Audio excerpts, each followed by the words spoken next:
ओम श्री परमात्मने नमः। अथ अष्टदशोऽध्यायः। श्लोक क्रमांक 22।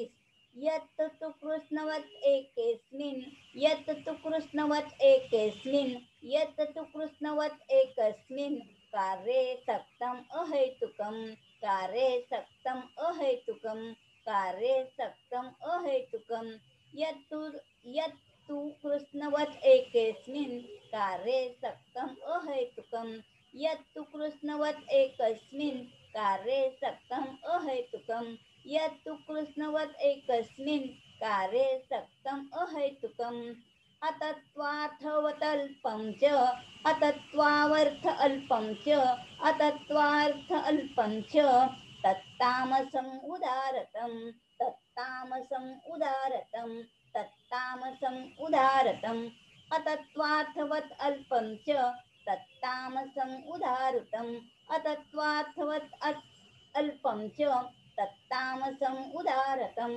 अतत्त्वार्थवत् अल्पं च तत्तामसम् उदारतम् यत्तु कृष्णवत् एकस्मिन् कार्ये सक्तम् अहेतुकम् अतत्त्वार्थवत् अल्पं च तत्तामसम् उदारतम् यत्तु कृष्णवत् एकस्मिन् कार्ये सक्तम् अहेतुकम् अतत्त्वार्थवत् अल्पं च तत्तामसम् उदारतम् यत्तु कृष्णवत् एकस्मिन् कार्ये सक्तम् अहेतुकम् अतत्त्वार्थवत् अल्पं च तत्तामसम् उदारतम्।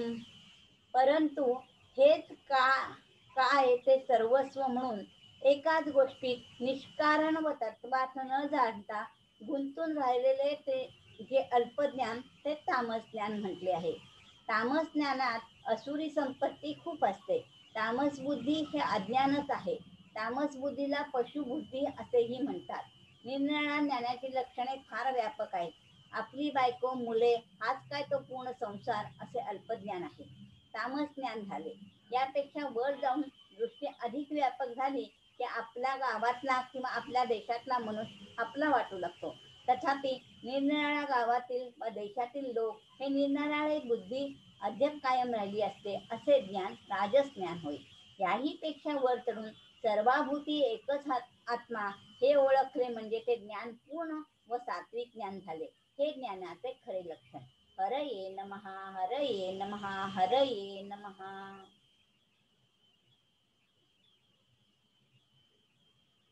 आता ह्याच्यावरती श्लोक आला तो 23वा, आपण म्हटला तो 22वा। आता पुढच्या ह्याच्यामध्ये 22वा घेऊया। ह्याच्यावर दिसताना जरा तुम्ही ऍडजस्ट करा त्याच्यामध्ये। तर आता 23वा श्लोक म्हणतीये पण तुम्हाला दिसतोय तो 22वा।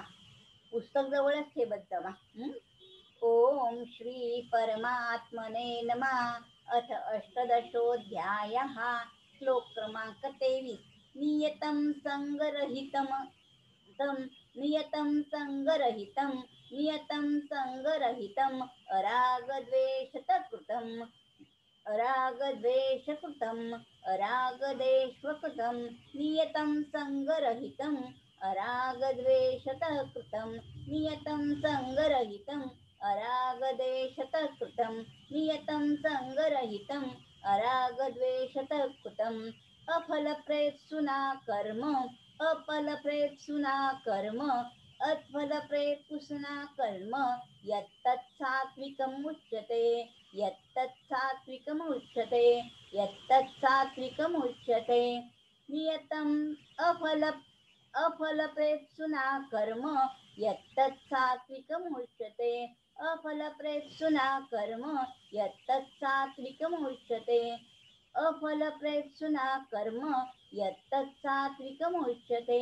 नियतं संगरहितं रागद्वेषकृतम् अफलप्रेप्सुना कर्म यत्तत् सात्विकम् उच्यते नियतं संगरहितं रागद्वेषकृतम् अफलप्रेप्सुना कर्म यत्तत् सात्विकम् उच्यते नियतं संगरहितं रागद्वेषकृतम् अफलप्रेप्सुना कर्म यत्तत् सात्विकम् उच्यते।